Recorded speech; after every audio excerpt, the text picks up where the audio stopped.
ಸಾವಿರಾರು ಕೋಟಿ ರೂಪಾಯಿ ಸರದಾರ ಕಾನ್ಫಿಡೆಂಟ್ ಗ್ರೂಪ್ ಮಾಲೀಕ ಸಿಜೆ ರಾಯ್ ಸಾವು ಈಗ ಹಲವು ಅನುಮಾನಗಳನ್ನು ಹುಟ್ಟುಹಾಕಿದೆ.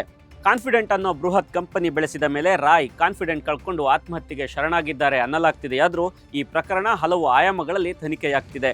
ರಾಯ್ ಸಾವಿನ ಕುರಿತು ಅನುಮಾನ ವ್ಯಕ್ತಪಡಿಸಿ ಕುಟುಂಬದವರು ದೂರು ದಾಖಲಿಸಿದ್ದು ರಾಜ್ಯ ಸರ್ಕಾರ ಎಸ್ಐಟಿ ರಚಿಸಿ ಆದೇಶಿಸಿದೆ. IPS ಅಧಿಕಾರಿ ವಂಶಿಕೃಷ್ಣ ನೇತೃತ್ವದ ತಂಡ ತನಿಖೆ ನಡೆಸಲಿದೆ. ದೇಶಿ ಉದ್ಯಮಿಗಳು ಕರ್ನಾಟಕ ಹಾಗೂ ಕೇರಳ ರಾಜ್ಯಗಳ ಹಲವು ರಾಜಕಾರಣಿಗಳೊಂದಿಗೆ ರಾಯ್ ವ್ಯಾವಹಾರಿಕ ನಂಟು ಹೊಂದಿದ್ರು. ಅಂತಾರಾಷ್ಟ್ರೀಯ ಮಟ್ಟದಲ್ಲಿ ಬಿಸ್ನೆಸ್ ಹೊಂದಿದ್ದ ರಾಯ್ ಉದ್ಯಮದ ಹೆಸರಲ್ಲಿ ಬೇರೆ ಬೇರೆ ರಾಷ್ಟ್ರಗಳಲ್ಲಿ ವಿವಿಧ ವ್ಯವಹಾರಗಳಿಗೆ ಫಂಡಿಂಗ್ ಮಾಡಿದ್ರು. ಮುಂಬರುವ ಕೇರಳ ಎಲೆಕ್ಷನ್ಗಾಗಿ ಕೆಲ ರಾಜಕಾರಣಿಗಳ ಬೆನ್ನಿಗೆ ನಿಂತಿದ್ರು ಎನ್ನಲಾಗ್ತಿದೆ. ಹಲವು ಬಾರಿ IT ವಿಚಾರಣೆಗೆ ಗುರಿಯಾಗಿದ್ದ ರಾಯ್ ಇದೀಗ ತನಿಖೆಗೆ ಹೆದರಿ ಆತ್ಮಹತ್ಯೆ ಮಾಡಿಕೊಳ್ಳುತ್ತಾರೆ ಅಂದ್ರೆ ಅದರ ಹಿಂದೆ ಬೇರೇನೋ ರಹಸ್ಯವಿದೆ ಎಂಬ ಮಾತುಗಳು ಕೇಳಿಬರ್ತಿವೆ. ರಾಯ್ ಮೃತಪಟ್ಟಾಗ IT ಅಧಿಕಾರಿಗಳು ಮಾತ್ರ ಅವರೊಂದಿಗಿದ್ರು.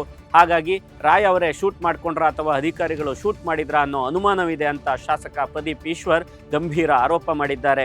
ಮತ್ತೊಂದೆಡೆ ರಾಯ್ ಸೂಸೈಡ್ ಕೇಸ್ ಈಗ ರಾಜಕೀಯ ಸ್ವರೂಪ ಪಡೆದುಕೊಂಡಿದ್ದು ಕೇಂದ್ರ ಸರ್ಕಾರದ ಮಾತು ಕೇಳದವರ ಮೇಲೆ IT ಅಧಿಕಾರಿಗಳ ಕಿರುಕುಳ ಹೆಚ್ಚಾಗ್ತಿದೆ ಅಂತ ಸಚಿವ ಪ್ರಿಯಾಂಕ್ ಖರ್ಗೆ ಆರೋಪಿಸಿದ್ರೆ ಈ ಪ್ರಕರಣವನ್ನು ಗಂಭೀರವಾಗಿ ಪರಿಗಣಿಸಿ ತನಿಖೆ ನಡೆಸಲಾಗ್ತಿದೆ ಅಂತ DCM DK ಶಿವಕುಮಾರ್ ಹೇಳಿದ್ದಾರೆ.